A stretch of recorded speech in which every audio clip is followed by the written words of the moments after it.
श्री शिवाय नमस्तुभ्यम। हर हर महादेव। स्वागत है आप सभी का हमारे चैनल पर। आज है 14 जुलाई 2025 और श्रावण मास का प्रथम सोमवार। आज के दिन भगवान शिव की पूजा करने से, कथा सुनने से भगवान शिव प्रसन्न होते हैं, मनवांछित फल प्रदान करते हैं। हमारे चैनल पर आप सभी प्रकार की व्रत कथाएं और महात्मा सुन सकते हैं। इसके लिए आपको केवल हमारे चैनल को सब्सक्राइब करके बेल आइकन पर क्लिक करना है और आज की ये कथा अच्छी लगे तो लाइक अवश्य कर दीजिए, क्योंकि आपके लाइक से ही हमें पता चलता है कि आपको हमारा वीडियो पसंद आया। तो आइए आज श्रावण सोमवार के अवसर पर सुनते हैं भगवान शिव को प्रसन्न करने वाली सोमवार व्रत की कथा। एक नगर में एक बहुत धनवान साहूकार रहता था। उसके घर में धन की कमी नहीं थी, परंतु वह बहुत दुखी रहता था क्योंकि उसके कोई पुत्र नहीं था। इसी चिंता में वह दिन रात दुखी रहता था। पुत्र की कामना के लिए वह प्रत्येक सोमवार को शिवजी का व्रत और पूजन किया करता था तथा सायंकाल मंदिर में जाकर शिवजी के सामने दीपक जलाया करता था। उसके इस भक्ति भाव को देखकर एक समय माता पार्वती ने शिवजी से कहा कि महाराज, ये साहूकार आपका अनन्य भक्त है, सदैव आपका व्रत और पूजन बड़ी श्रद्धा से करता है। आपको इसकी मनोकामना अवश्य पूरी करनी चाहिए। शिवजी बोले, हे पार्वती, ये संसार कर्म क्षेत्र है। जैसा यहाँ पर मनुष्य कर्म करता है वैसा ही उसको फल भोगना पड़ता है। माता पार्वती ने अत्यंत आग्रह से कहा, महाराज, जब यह आपका अनन्य भक्त है और अगर इसको किसी प्रकार का दुख है तो उसे आपको अवश्य दूर करना चाहिए। आप तो सदैव अपने भक्तों पर दयालु रहते हैं और उनके दुखों को दूर करते हैं। यदि आप ऐसा नहीं करेंगे तो मनुष्य आपका पूजन और व्रत भला क्यों करेंगे। माता पार्वती का ऐसा आग्रह देखकर भगवान शिव कहने लगे, पार्वती, इसके कोई पुत्र नहीं है, इसी चिंता में यह अति दुखी रहता है। इसके भाग्य में पुत्र ना होने पर भी मैं इसको पुत्र प्राप्ति का वरदान देता हूँ, परंतु वह पुत्र केवल 12 वर्ष तक ही जीवित रहेगा। इसके पश्चात वह मृत्यु को प्राप्त हो जाएगा। इससे अधिक मैं इसके लिए कुछ नहीं कर सकता। माता पार्वती और भगवान शिव का ये वार्तालाप वह साहूकार सुन रहा था। इससे उसको ना तो प्रसन्नता हुई और ना ही दुख हुआ। वह पहले की भांति शिवजी का व्रत और पूजन करता रहा। कुछ समय के पश्चात साहूकार की पत्नी गर्भवती हुई और 10वें महीने उसके गर्भ से अति सुंदर पुत्र उत्पन्न हुआ। साहूकार के घर में बहुत खुशियां मनाई गई, परंतु साहूकार तो यह जानता था कि उसकी आयु केवल 12 वर्ष की है, इसलिए उसने ना तो अधिक प्रसन्नता प्रकट की और ना ही ये किसी को बताया कि उसकी आयु केवल 12 वर्ष की है। जब वह बालक 11 वर्ष का हो गया तो बालक की माता कहने लगी कि अब इसका विवाह कर दिया जाए। तो साहूकार बोला, अभी मैं इसका विवाह नहीं करूँगा, मैं अपने पुत्र को पहले काशी पढ़ने के लिए भेजूँगा। साहूकार ने बालक के मामा को बुलाकर उसको बहुत सा धन देकर कहा कि तुम इस बालक को काशी पढ़ने के लिए ले जाओ और रास्ते में जिन जिन स्थानों से भी जाओ, यज्ञ करते, ब्राह्मणों को भोजन कराते और दक्षिणा देते हुए जाना।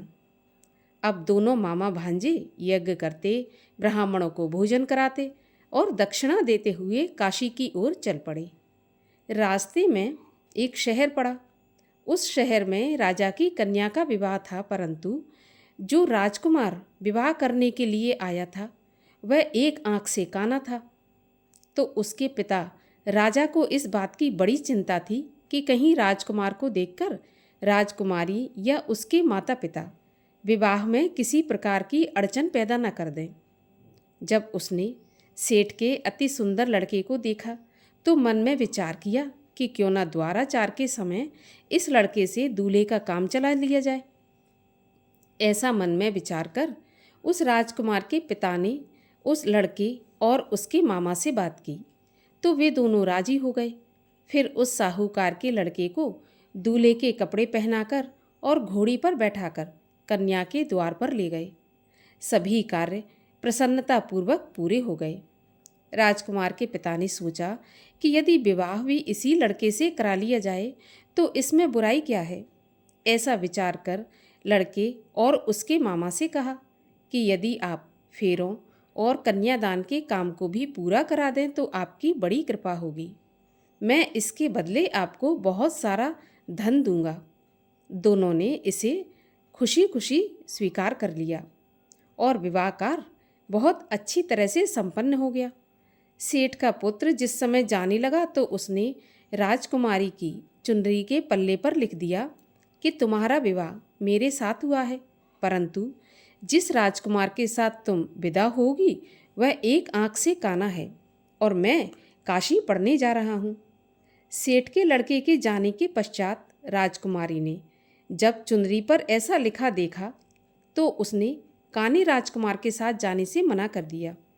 उसने अपने माता पिता को सारी बातें बता दी और कहा कि यह मेरा पति नहीं है, मेरा विवाह इसके साथ हुआ नहीं है। जिसके साथ मेरा विवाह हुआ है वह तो काशी पढ़ने चला गया। राजकुमारी के माता पिता ने अपनी कन्या को विदा नहीं किया और बारात वापस चली गई। उधर सेठ का लड़का और उसका मामा काशी पहुंच गए। वहां जाकर उन्होंने यज्ञ करना और लड़के ने पढ़ना शुरू कर दिया। जब लड़के की आयु 12 साल की हो गई उस दिन उन्होंने यज्ञ रच रखा था। लड़के ने अपने मामा से कहा, मामा जी आज मेरी तबीयत कुछ ठीक नहीं है। तो मामा कहने लगा कि अंदर जाकर सो जाओ। लड़का अंदर गया और सो गया। थोड़ी ही देर में उसके प्राण निकल गए।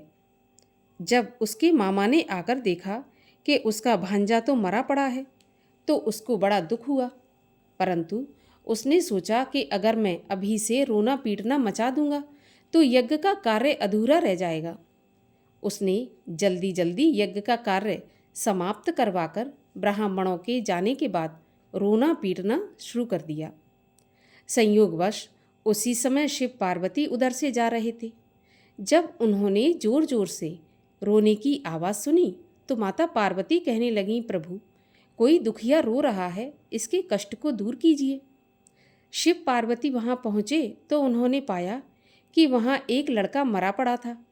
माता पार्वती कहने लगी, महाराज यह तो वही सेठ का लड़का है जो आपके वरदान से उत्पन्न हुआ था।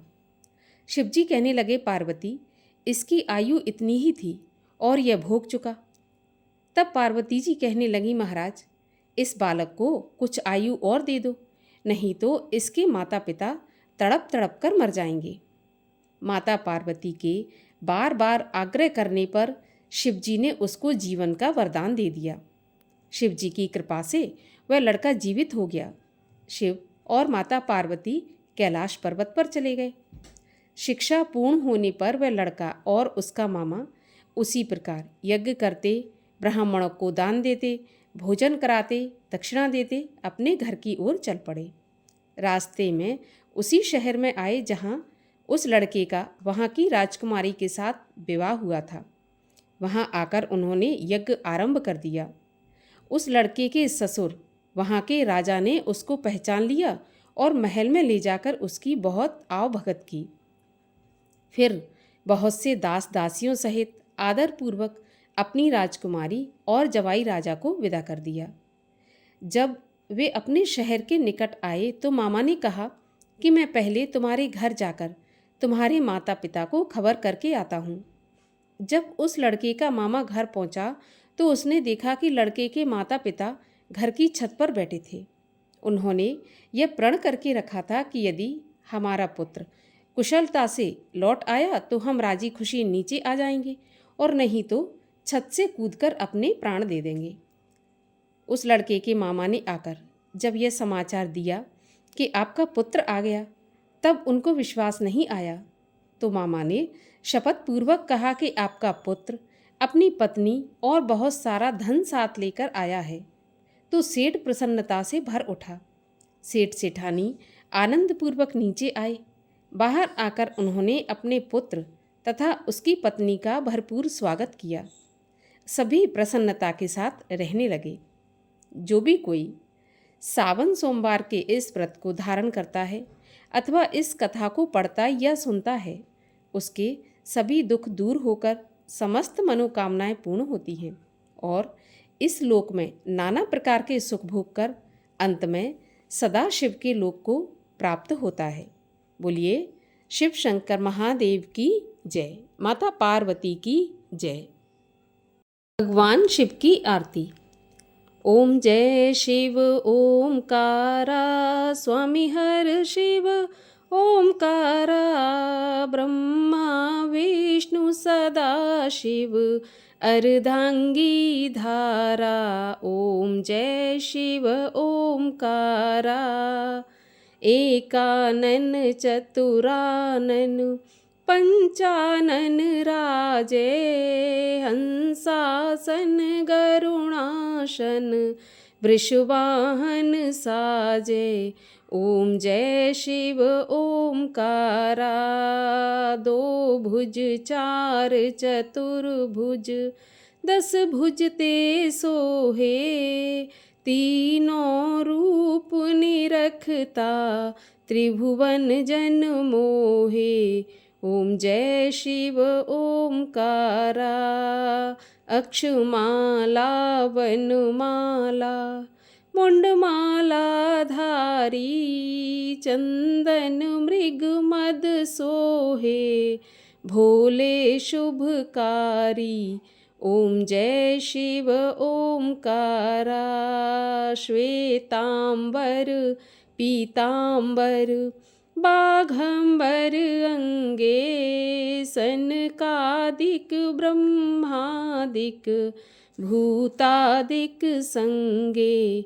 ओम जय शिव ओमकारा, कर के मध्य कमंडल, चक्र त्रिशूल धरता, सुख करता दुख हरता, जग पालन करता। ओम जय शिव ओमकारा, ब्रह्मा विष्णु सदा शिव, जानत अविवेका, प्रणवाक्षर के मध्य, ये तीनों एका। ओम जय शिव ओमकारा, त्रिगुण स्वामी जी की आरती जो कोई नर गावे, कहत शिवानंद स्वामी, मन वांछित फल पावे। ओम जय शिव ओमकारा। बोलिए शिव शंकर महादेव की जय।